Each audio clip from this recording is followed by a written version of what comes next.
How often do you hear that?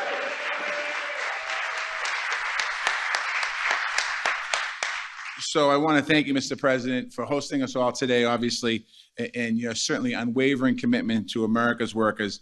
And you certainly truly are the working person's president. So thank you, Mr. President.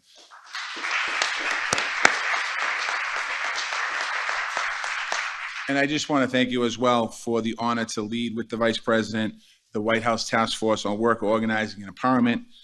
Certainly, we're putting the power back into the hands of working people in this country, which is exciting to do. And before I go further, I just want to thank all the workers that are here today, any essential workers, all the folks that have been working hard for the last 18 months and throughout your entire career. Thank you. I want to give a special shout out to Jocelyn, who's going to come up here in a few minutes and say a few words. I want to thank you, Jocelyn. To the labor leaders in the room today, thank you for the work that you do for our country. I know many of you personally over the years, and I know that all of you worked hard. To the staff here at the White House, I want to thank you as well for putting this incredible event together, setting the tables up, setting the chairs up, and doing everything you do. So we should give them a round of applause. The people are.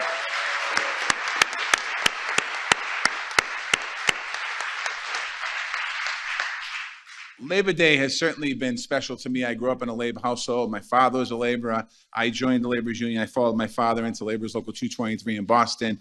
My Uncle Pat was a laborer. My families are all laborers, and we have a few plumbers as well and a few other trades as well. So it was a special day for us. It was a day to celebrate our community. It was a day to celebrate the labor movement, the men and women who built what we have today, the 8-hour workday, the weekends, overtime, pace, the protections, all the things that the labor movement has brought this country. It's been amazing. But today we have to rededicate ourselves to work to fight for workers' justice. And I know many of you are doing that every single day in your organizations and individuals that are here that do that. And today, to thank this president is what we're here for today, what he has been able to do in his very short period of time as president. The president said this Labor Day weekend has been like no other we've ever seen, no other we've ever experienced.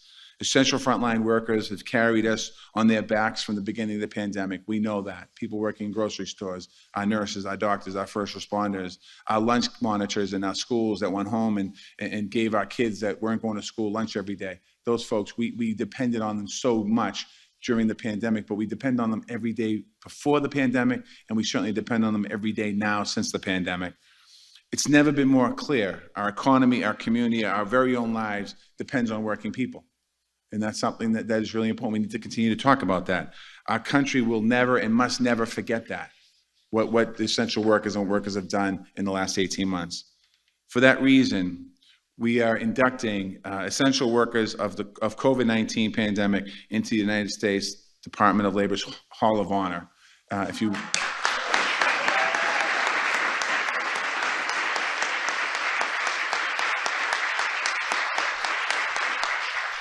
When we get beyond the pandemic, many of you have been in the lobby of the Department of Labor. When we get beyond the pandemic, you have to come back in.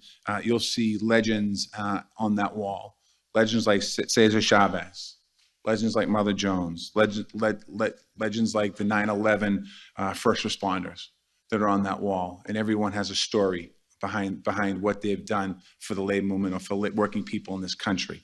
People who changed the lives of workers and changed the way that we think about work that are on that wall. And that's quite honestly what we're doing with the essential workers. It's the kind of impact that essential workers have had over the past 18 months.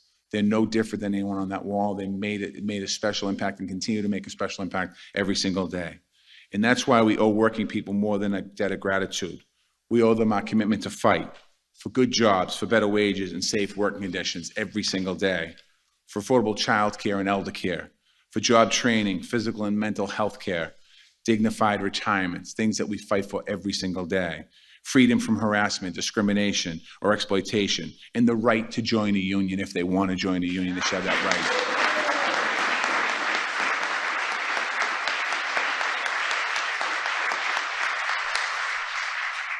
In the Department of Labor, I should say, our mission is to empower all workers morning, noon, and night. And that's what we know. And that's why it's important for us to do that, because the president's plan would build back a workers' economy that rewards hard work, that rebuilds the middle class, that restores the American dream. We've all heard the president talk about that, whether it's in front of a TV camera, whether it's at a rally, whether it's in a private room in the Union Hall, or whether it's in the room next door here. That's what he believes in his soul. And it's something that I'm honored to serve as this President, Secretary of Labor. I'm honored to be here today for this great event. A Labor Day, we had a Labor Day week, and now we're gonna make a Labor Day week, maybe Labor Day month, Labor Day year. We'll keep going, keep moving.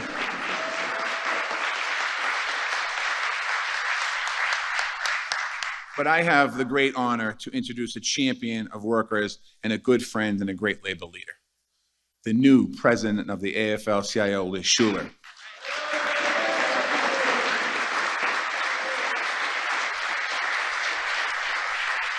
Liz was elected after the tragic passing of our friend, President Richard Trumka, last month.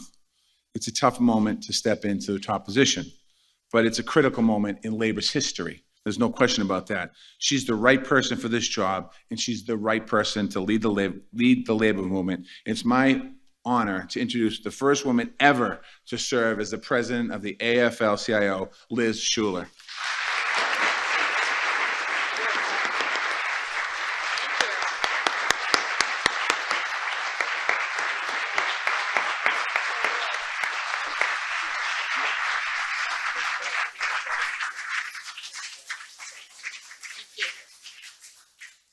All right, good morning.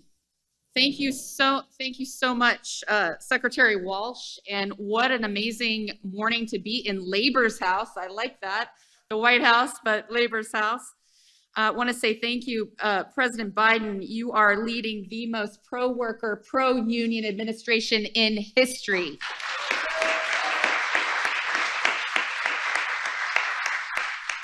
And our labor movement is the single most powerful force for progress in the United States.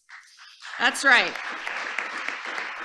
And in the past 2 centuries, industry by industry, in factories, mines, mills, we challenged inhumane conditions. We created safety standards. We transformed grim, dangerous work into good, sustainable union jobs. And this administration gets it, because that's how unions built the middle class, and that's what we're going to keep doing. And that's why we celebrate Labor Day, and it's what we celebrate on Labor Day. Along with the working people who, through so many challenges, are still delivering, feeding, teaching, caregiving, cleaning, building, rescuing, serving, and in so many ways, lifting up our communities. We were, are, and will always be essential. And Labor Day was brought to you by the labor movement.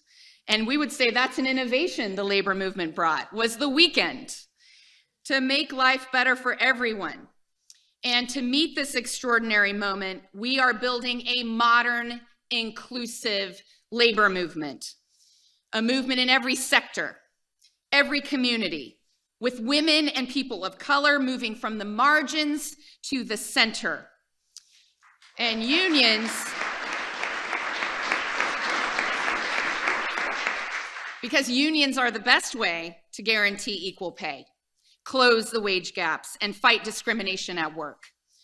We create pathways to the middle class, for veterans, for those who've been sidelined, for everyone. The power of a good, sustainable union job is life-changing. And that's why an overwhelming majority, you probably saw last week, the Gallup poll, 68% of the public approve of unions, and 77% of young people, which is the most encouraging, support labor unions. Highest approval rating in 50 years. From tech to transportation to sanitation and more, working people are choosing to stand together in unions. Everything is lined up. We've got the public on our side, workers standing up and taking risks, and the most pro-union administration in history. This is our moment, and shame on us if we don't take advantage of it. But with labor laws written in 1935 and the corporate attacks that have chipped them away over time, You know, today it's easier actually to stop a union than it is to form one. And that's why we need to pass the PRO Act, now named in Rich's memory, the Richard L. Trumka Protecting the Right to Organize Act. And we need the Public Service Freedom to Negotiate Act right alongside it. This is the foundation of our Workers' First agenda. And this is the worker-centered change that we voted for in the last election, and that this administration is delivering with the Build Back Better plan. So we're putting everything we have into it. We're gonna pass it. Every working person and every family in every state would benefit in some way. Child care tax credits, the first ever federal paid family and medical leave benefit, a long overdue path to citizenship, infrastructure investments, apprenticeship programs, American-made industries, American supply chains made with good union jobs.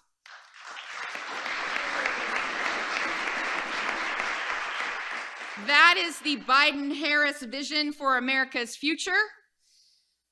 We have COVID-19, the climate crisis, technology. All of it has radically changed our lives and work. We are not going back to how it was before. And I hear from working people all across this country.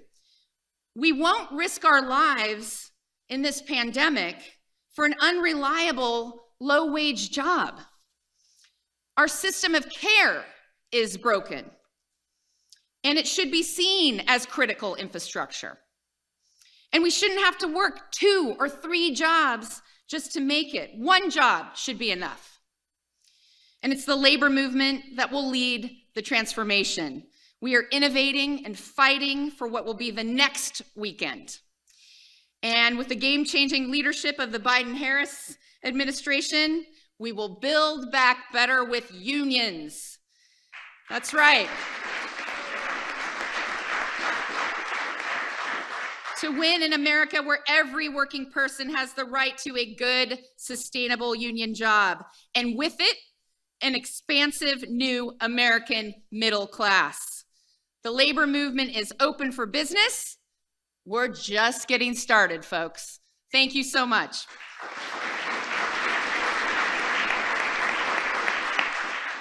And now I have the honor to recognize the true hero in the room, as Secretary Walsh said, Jocelyn Cruces, who is keeping us safe. She is a pharmacy technician who is administering vaccines. She's educating others on the vaccine. She's a pharmacy tech at Safeway, UFCW Local 99 member. I know Mark Perone's out in the audience. From Brisbane, Arizona. Welcome, Jocelyn.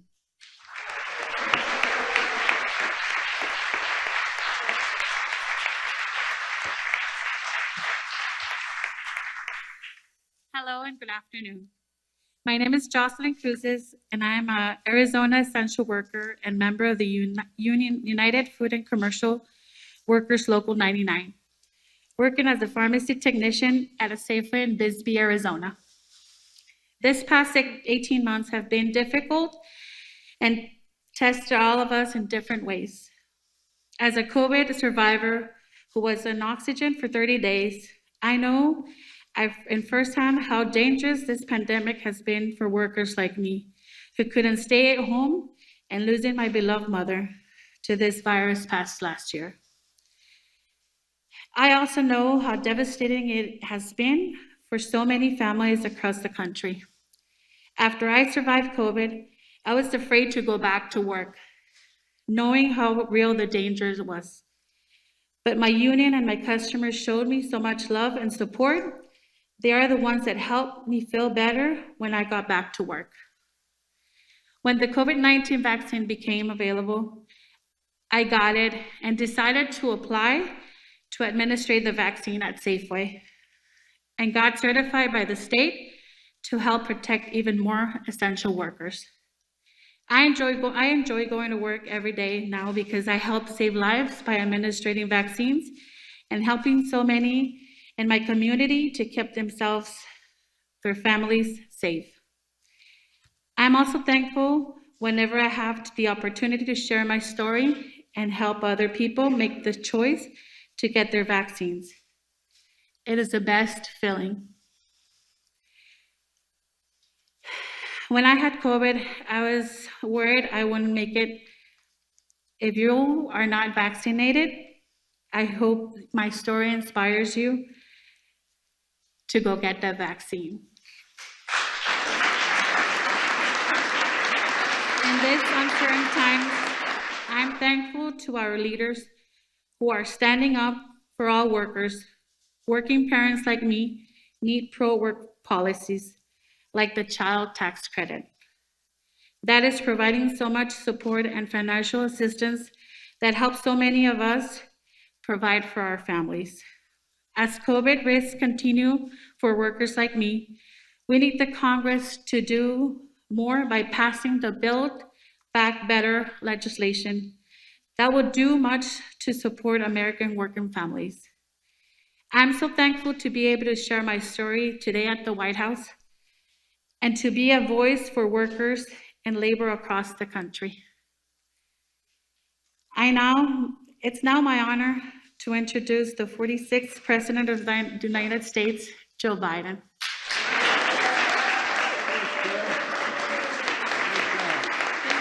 Nothing to it, huh? I forget your phone. Thank you.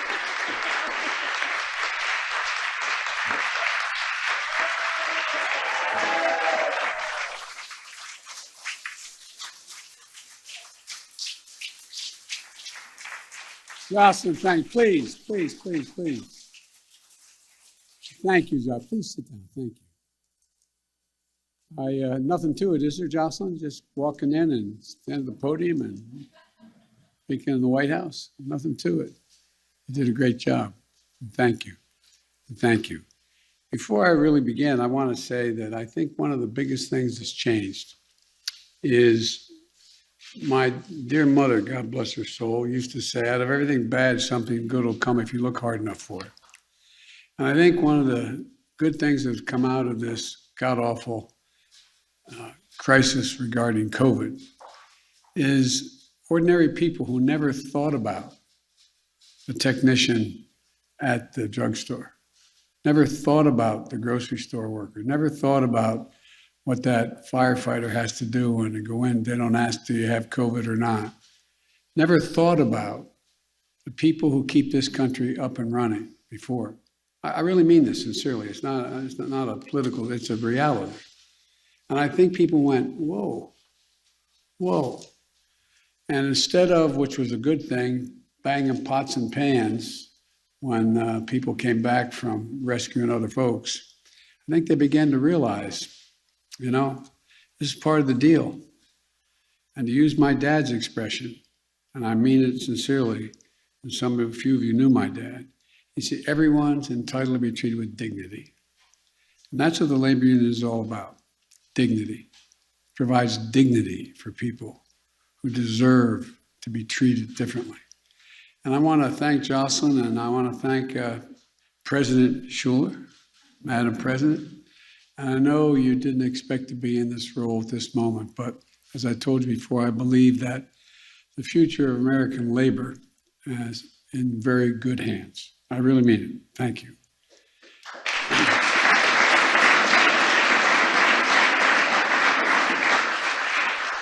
And I want to welcome everyone to the White House. And I really mean that. This is your house. It's not hyperbole. It's a fact. This is your house. I wouldn't be here without you. That's, again, not hyperbole. In my White House, you'll always be welcome. Always be welcome. Labor will always be welcome. You've heard me say many times, I intend to be the most pro-union president, leading the most pro-union administration in American history. But I think one of the reasons I'm able to do that is the public is changing too. You've changed the public. You've educated them a lot. I want to thank the dues-paying members of the laborers, Marty Walsh, who's helping make sure that we keep the commitments across our entire government. And before I go any further, I'd like to pause for a moment of silence to honor the hundreds of union workers and essential workers who have died from COVID-19, and to honor a buddy, John Sweeney, who we lost earlier this year, and to honor a truly dear friend, Rich Chumka. A moment of silence, please.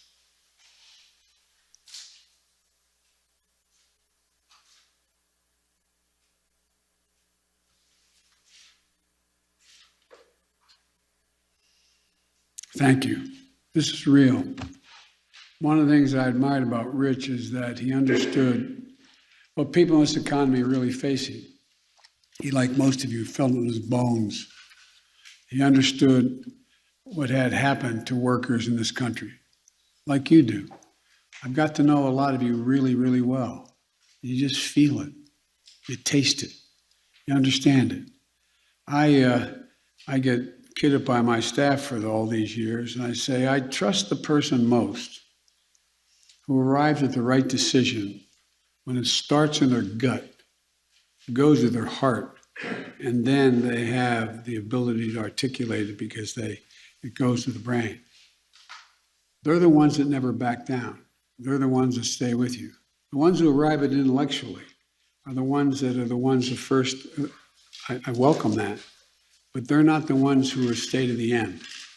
And, Rich understood the past and the challenges, like so many of you who've lived and led through these moments. But he also understood the future. I think he understood who built this country and the tools that were needed to build it back and build it back better. You've heard me say it 100 times. We're the only country in the world that goes into a crisis, and when we come out of it, we're stronger than before we went in it. That's by building back better. We're going to build back better. We have to. We must. We will. Because that's who we are. That's what America is. On Labor Day, we honor the dignity of the American worker. And every day we remember that America wasn't built by Wall Street. They're not all bad folks on Wall Street. I'm not suggesting that. But they didn't build America. It was built by the middle class. And unions built the middle class.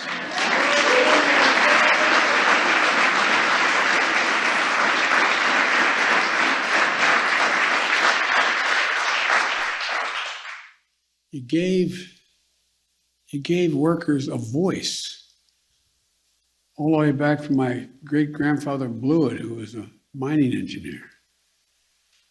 Back to the days of the Molly Maguires and all the way, and folks were treated in Northeast Pennsylvania, the coal mines. You gave people a voice. Molly Maguires, they were a little tougher. You gave them a hard time, you ended up on the doorstep in a bag. But, think about it.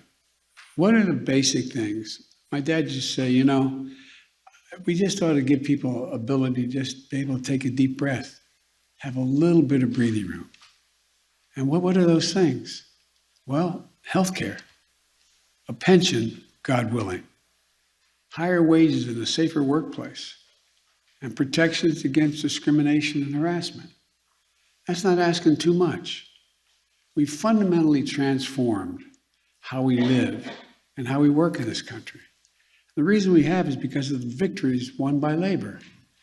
I'm going to be a bit repetitive. The 8-hour day, the weekend, time and a half for overtime, safety standards, sick days, victories for all of us. Because I might add, I notice when you all do that, everybody benefits. Whether they belong to a union or not. Whether they belong to a union or not.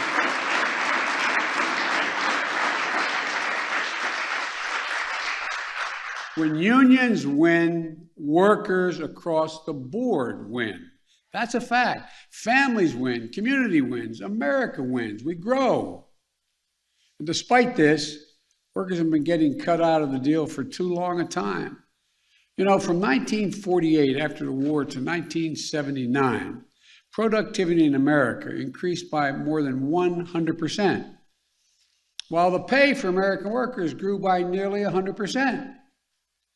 And then along came 1979 and everything began to change.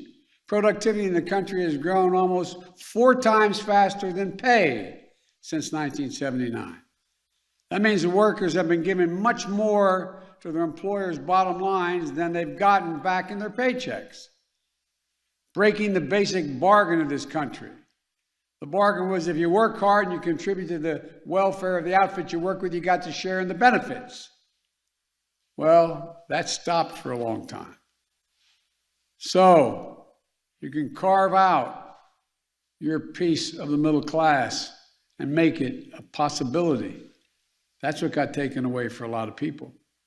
Instead, some people started seeing the stock market and corporate profits and executive pay as the only measure for economic growth. By the way, the stock market's gone up exponentially since I've been president. You haven't heard me say a word about it. I'm glad it's gone up, no problem. Look, let me tell you something. My measure of economic success is how families like mine growing up, working families, busting their neck, how they're doing, whether they have a little breathing room, whether they have a job that delivers some dignity, a paycheck they can support a family on. In an economy, the economy my administration is building, instead of workers competing with each other for the jobs that are scarce, everybody's mad at me because now, guess what? Employers are competing to attract workers, having to raise pay. No, I'm serious, think about it. That kind of competition in the market helps workers earn higher wages. It also gives them the power to demand dignity and respect in the workplace. Simply put, worker power is essential to building our economy back better than before. It's just that basic. To counter corporate power, to grow the economy from the bottom up and the middle out. I'm so tired of trickle down. I ask, when has the middle class done better that the wealthy haven't done incredibly well? I can't think of a time that when the middle class is booming and moving, everybody does well. And to give workers even more power, I also signed an executive order to improve competition in the economy, including calling for a ban on non-compete agreements that deny workers the right to change the job in the same field, even when there's no real reason for a company to stop them. It's all about suppressing wages. That's what it was about. In Congress, when Congress passed the 1935 Labor Relations Act, it didn't just say you can have unions, should be allowed. That's how it's kind of viewed for a long time. It said that we, the government, should encourage unions and collective bargaining, making it easier. That's what it said. I believe that every worker should have a free and fair choice to join a union. The law guarantees that choice. That belongs to workers, not to their employers or to special interests. That's why I signed an executive order creating a White House task force on worker organizing and employment to facilitate that choice whenever and wherever we can. Look, I want to thank Vice President Harris and Secretary Walsh, Marty, for leading that task force. That's why I want to see Congress pass the PRO Act and send it to my desk immediately. That's why I want us to extend organizing and collective bargaining rights to state and local government employees, like transit workers, first responders, healthcare workers, and other essential workers. And guess what? The public seems to agree with that as well. Government should never be a barrier to workers organizing. It's government's job to remove those barriers, but it's up to workers to make the choice whether to organize or not, whether to form a union or not. And we need to help them understand why that can be the right choice for them. We know the economic reasons. Union members get higher wages, better benefits like health insurance and paid leave, protection against discrimination and harassment, and safer and healthier workplace. But there's another reason, a basic American reason. Workers who join unions gain power. Power over the decisions and the decision makers that affect their lives. Workers' voices are heard and heeded. In a simple word, a union means there is a democracy. Democracy. Organizing, joining a union, that's democracy in action. And it's about dignity on the job, but it's also about creating good jobs. When I came to office, our first job was to stop the economic bleeding, and it was the worst bleeding since Roosevelt. We passed the American Rescue Plan. That delivered shots in arms and checks in pockets and provided that extra breathing room for working families. It helped state and cities keep essential workers on the job, including educators, police officers, firefighters, sanitation workers. And thanks to the part of the rescue plan named for Ohio labor leader Butch Lewis, over 1 million retirees and workers across the country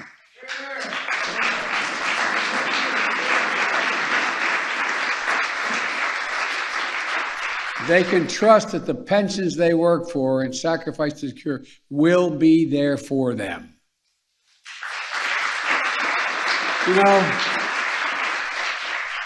and with a bipartisan agreement we reached to rebuild America's infrastructure, we're going to be putting hundreds of thousands of people to work, including plumbers, pipe fitters, electrical workers, steel workers, so many other union workers, modernizing roads, bridges, water systems, broadband systems, capping abandoned oil and gas wells that are leaking, over 100,000 of them, making the same salary as digging that well.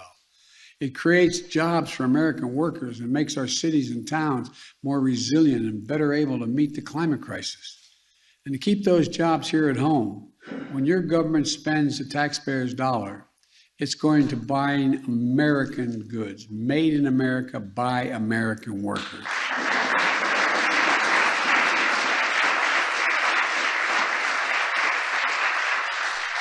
Look, over the years, the Buy America Act became a hollow promise. It's been there for a long time. I'm going to make it a reality. The next stop is dealing with the ability to pass the rest of my Build Back Better agenda. Once in a generation investments in our people, making housing more affordable, bringing down the cost of prescription drugs by giving Medicare the power to negotiate for lower prices. You ought to thank Bernie Sanders for a lot of this. Making elder care and child care more affordable while improving the pay for home care workers and child care workers. Providing paid family leave and medical leave so that no worker is forced to choose between their job and their caregiving responsibilities. You've all fought for all these things. We got to make them available to everyone. Provide 2 years of free university high-quality pre-K and high-quality pre-K 2 years that are needed. It shows that if you send a kid to school at age 3, 4, and 5, they increase by 56% the possibility that no matter what the background, that they'll go through school all 12 years and do well. And when I asked, you know, in the Obama administration, I was asked to find out from the CEOs of the Fortune 500 what they most wanted, what they most needed, what was their greatest concern. And over, I think it's, don't hold me to the exact number, 348 or 47, I can't remember the number we got to, said the single most important thing is they needed a better educated public. But guess what? They weren't paying for it. And guess what? Does anybody think if we were starting off from scratch, setting up public education, we'd say 12 years is enough in the 21st century? So look, we have to invest in high quality job training and apprenticeships in fast growing sectors. Compete to give middle class families a well-deserved tax cut for daycare and health care. And provide a significant monthly tax cut for working families with children. That's what it is. Everybody talks about my child tax credit. It is a tax cut for ordinary folks. That's what it is.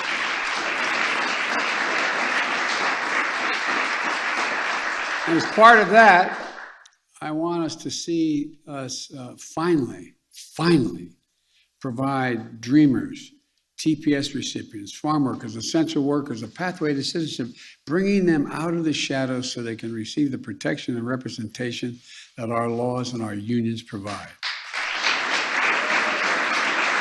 Folks, we're making progress. Our economy has added 750,000 jobs a month on average during the past 3 months since I've been here.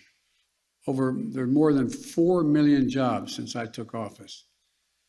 In the first half of this year, our economy grew at a fastest rate in 40 years. Unemployment is down. My Build Back Better investments are going to allow us to keep and progress and move further in the years to come. Just want to add one more thought in closing. While the pandemic has prevented me from traveling as much as I'd like, I've had a chance to meet with many of your brothers and sisters and many of you. The proud UAW members building cars and trucks in Pennsylvania and Michigan, and noting that the big three have decided that, along with the support of those unions, going electric. So we own that market. Steelworkers in Portsmouth, Virginia. I remember longshoremen and firefighters in Columbus, ASME workers in Allentown, IBW workers and iron workers and nurses and grocery store workers in Cincinnati, plumbers and gas fitters in Maryland, AFT teachers in Virginia. And by the way, of course, I sleep with an NEA member every night, same one.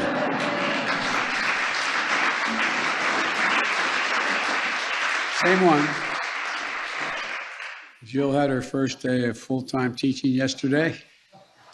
This year, it's back to school. And look, I've talked with union transit workers, machinists, laborers, and welders in Wisconsin. We've had Teamsters here in the White House, and the Teamsters always have my back. And last week, I met with the first responders in New Orleans.